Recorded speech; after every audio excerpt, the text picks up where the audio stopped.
ऊंट और सियार की कहानी। घने जंगल में रहने वाले एक सियार गीदड़ की उसी जंगल में रहने वाले एक ऊंट से मित्रता थी। दोनों रोज नदी किनारे मिलते और ढेर सारी बातें किया करते थे। बातों में कैसे समय कट जाता उन्हें पता ही नहीं चलता। सियार अपनी प्रवृत्ति के अनुसार चालाक था, लेकिन ऊंट सीधा सादा था। यूं ही दिन गुजर रहे थे और उनकी मित्रता बरकरार थी। एक दिन सियार को कहीं से पता चला कि नदी पार स्थित खेत में लगे तरबूज पक चुके हैं। मीठे रसदार तरबूज के बारे में सोचकर ही उसके मुंह में पानी आ गया।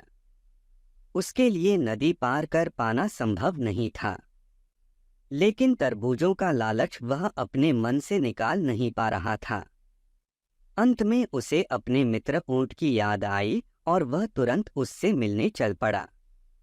जब वह ऊंट के पास पहुंचा तो उसका स्वागत करते हुए ऊंट बोला, आओ मित्र आओ। कहो आज दोपहर को ही कैसे आ गए? मित्र, मैं तुम्हें नदी पार के खेत में लगे तरबूज के बारे में बताने आया हूं। सुना है तरबूज पक गए हैं। ऐसे मीठे तरबूज खाकर तुम जरूर खुश होगे और तुम्हारी खुशी में मेरी खुशी है। मैं कैसे तुम्हें बताने न आता। बस दौड़ा चला आया। सियार ने चिकनी चुपड़ी बातें शुरू की। ऊंट को भी तरबूज का स्वाद पसंद था। वह बोला, धन्यवाद मित्र, मैं अभी वहां जाने की तैयारी करता हूं। वाकई तरबूज खाए कितने दिन हो गए। ऊंट को अकेले ही जाने की तैयारी करते देख सियार बोला, मित्र, मुझे भी तरबूज पसंद हैं। मैं भी तरबूज खाना चाहता हूं, लेकिन क्या करूं? मैं तैर नहीं सकता। कोई बात नहीं, तुमने तरबूज खाए तो मैं समझ लूंगा कि मैंने भी खा लिया। कैसी बात करते हो मित्र? क्या मैं तुम्हें यहाँ छोड़कर जा सकता हूँ? मैं तुम्हें अपनी पीठ पर लाद कर नदी पार के खेत में ले चलूंगा।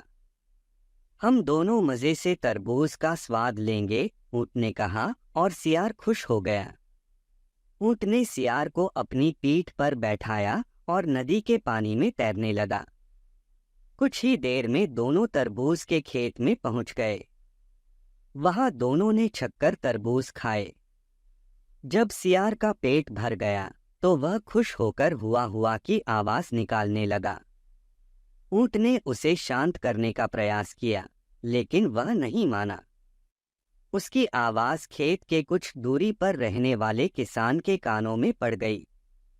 वह समझा गया कि खेत में कोई घुस आया है। हाथ में लाठी लेकर वह दौड़ता हुआ खेत में पहुंचा, जहां उसने ऊंट को खड़ा पाया। किसान को देखकर सियार पहले ही भागकर एक पेड़ के पीछे छुप गया।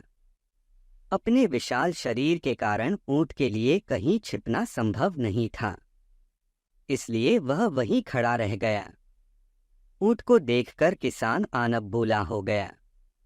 उसने उसे लाठी से पीटना शुरू कर दिया और पीटते पीटते खेत से बाहर खदेड़ दिया। ऐसी जबरदस्त धुनाई के बाद बेचारा ऊंट कराहते हुए खेत के बाहर खड़ा ही था कि पेड़ के पीछे छुपा सियार चुपके से खेत से निकलकर उसके पास आ गया। उसने ऊंट से पूछा, तुम खेत में क्यों चिल्लाने लगे? मित्र, खाने के बाद अगर मैं हुआ हुआ की आवाज न निकालूं तो मेरा खाना नहीं पचता, सियार ने उत्तर दिया। उसका उत्तर सुनकर ऊंट को बहुत क्रोध आया, लेकिन वह चुप रहा। दोनों जंगल लौटने लगे। मार खाने के बाद भी ऊंट सियार को पीठ पर लादे नदी में तैर रहा था। सियार मन ही मन बड़ा खुश था कि ऊंट की पिटाई हुई। जब वे बीच नदी में पहुंचे तो अचानक ऊंट ने पानी में डुबकी लगा दी। सियार डर के मारे चीखा, ये क्या कर रहे हो मित्र?